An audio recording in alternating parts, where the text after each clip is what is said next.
Hey everyone, this is Kelly from 12 Acres Farm, and this morning I'm in my garden in front of one of the spaces where I grow sweet potato. Now, I absolutely love growing this plant because it is so versatile. Not only can you eat the tubers, but you can also eat the leaves, and it is so easy to grow. So stick around and I will show you how you too can have an endless supply of sweet potato plants.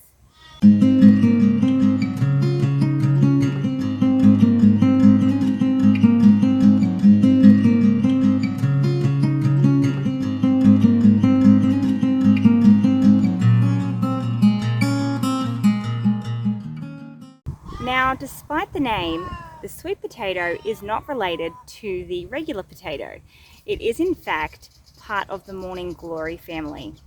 And what I absolutely love about the plant is that it's high in vitamins A, B, C, it's got antioxidants, high in fiber, and so many other great things. So not only is it good for you, but it is also really easy to grow. Unlike the regular potato, where you can only get a certain amount of plants from one potato, depending on how many eyes it has, the sweet potato, you can potentially get hundreds of plants from the one tuber.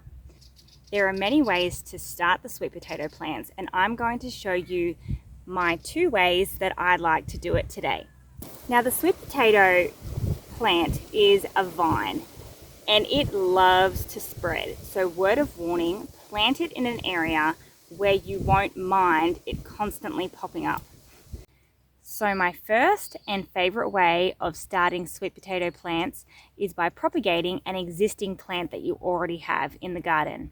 Now, don't worry, if you don't have a sweet potato plant yet, and that's why you're watching this video, you can still start your own sweet potato plants using a different method, which I will share a little later on in the video.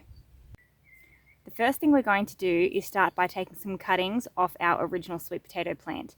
These cuttings are called slips, and this will be the first step into getting your endless supply of sweet potato plants. So I've got this piece here, and as you can see, there are lots of sections where you've got leaves. So you just simply, I like to cut them about that long, simply snip it off there so you have a section about this long. Now, what you're going to do next, you want to remove all of the leaves except for a couple on the top. You're going to be placing this in water, so you don't want any of these lower leaves submerged in the water, as it can encourage them to rot. So let's snip these off.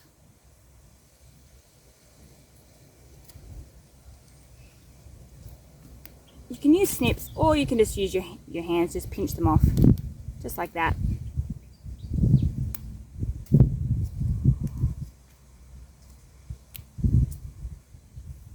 So your slip should look just like this. So I've got another section here, and I think I can get at least another 2 pieces from here. So I'm going to continue to cut this back. I might cut it about there. So snip that off, snip that off. Now, if you don't have a piece that was the end, so one of the leaves is quite big, you can always cut that leaf in half. But we are going to be starting them in water, so we won't need to worry about them drying out or losing moisture. So just like that, I've cut that one in half, and I can just pop that in the water just like that. Now, these are called sweet potato slips, and this is the way that you start the sweet potato plant. So it's a little different to the traditional potato, but like I said, they are not related despite the name. Okay, well, I'm going to take some more cuttings, and then I will pop them in water and show you the next step.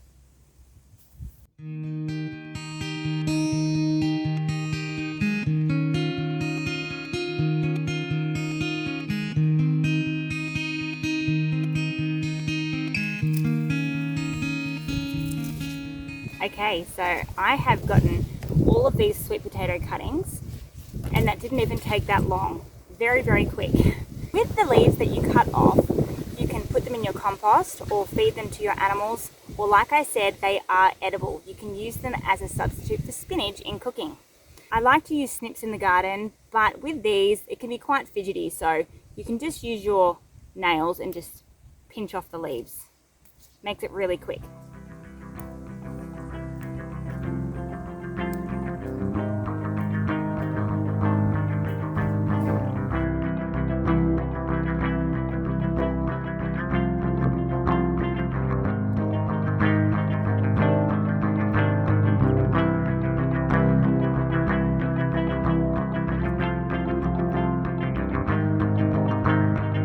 Sweet potatoes are a warm climate vegetable, and they do need about 4 or 5 months from planting the slips to harvesting your tubers. So keep that in mind when you're planting, and make sure you're allowing plenty of time for the plants to grow.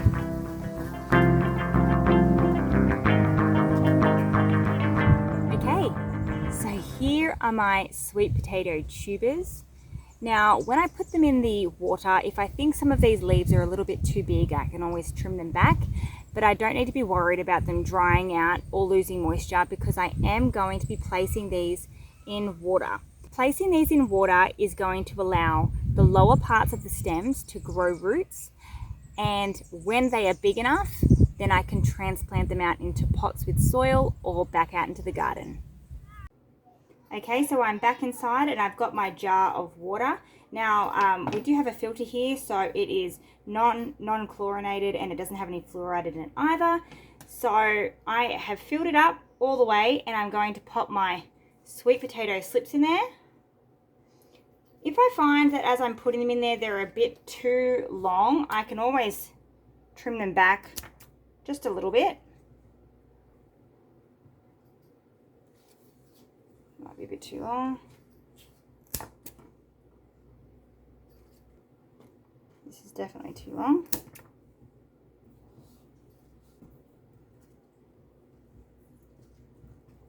Okay, so some of these leaves do look pretty big, so I might even just cut them in half. Just like that. But like I said, you don't have to worry too much because they are in water, so they're not going to lose any moisture.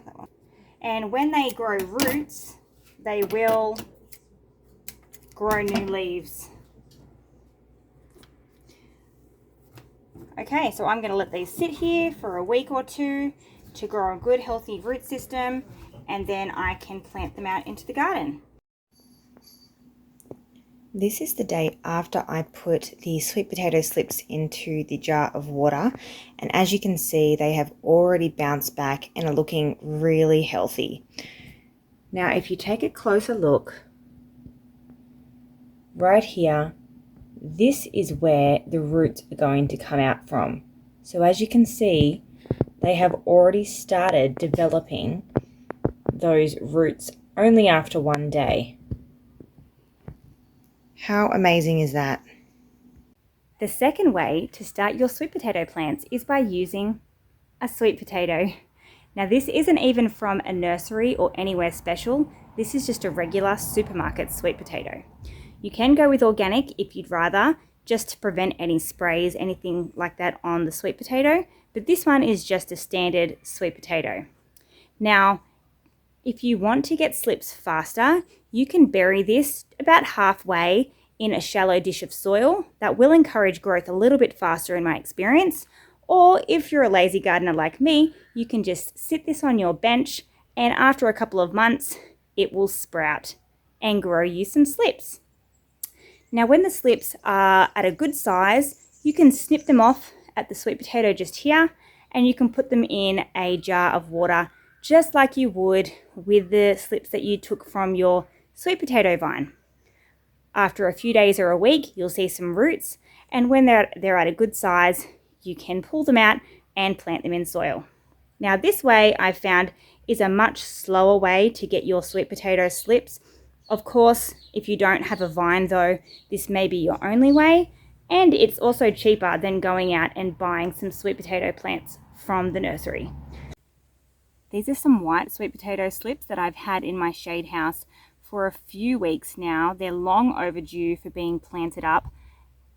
As you can see, there's a lot of roots in this jar, and there's only 5 slips in here. So that's a lot of roots. I should have planted this up a couple of weeks ago. I came out here today and I saw that they were there, and I saw the massive roots that have formed in the jar, and I thought I need to get these planted into pots. Thankfully, my shade house has automatic misters, so they have been getting water, so the water hasn't totally evaporated out of the jar, so they've been okay.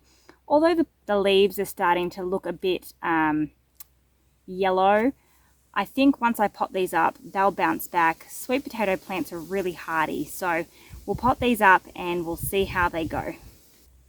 Okay, so I've got some soil from the compost, and I've only filled it up about halfway because I really don't want to damage these roots. So I just filled the soil halfway in the pot. I'm going to gently place the sweet potato slip in there, and then I'll fill in the soil around the plant to try and minimize damage for the roots.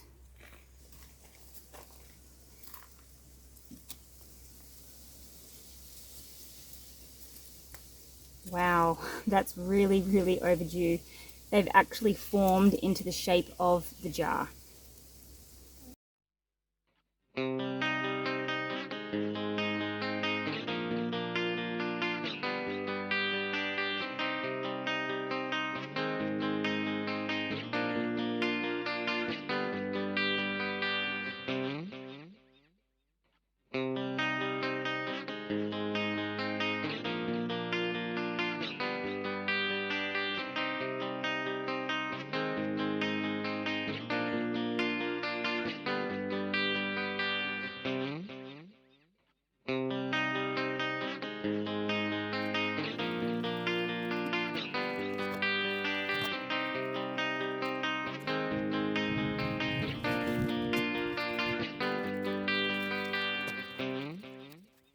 Because these sweet potato slips have been in water for quite a while, and now we're transplanting them into soil, you need to make sure you water them in really well and keep up that water level for the first week or so, just while they transition into being in a pot with soil.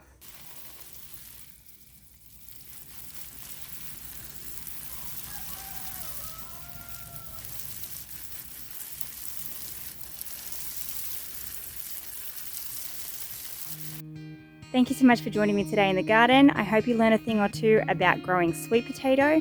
It is such a fantastic plant to have, and it's definitely worth investing on having a sweet potato plant in your veggie garden. Alright, well I hope you can get outside today, get your hands in the dirt, grow some food, learn some skills, and be a bit more self-sufficient. Until then, I'll see you next time. Bye!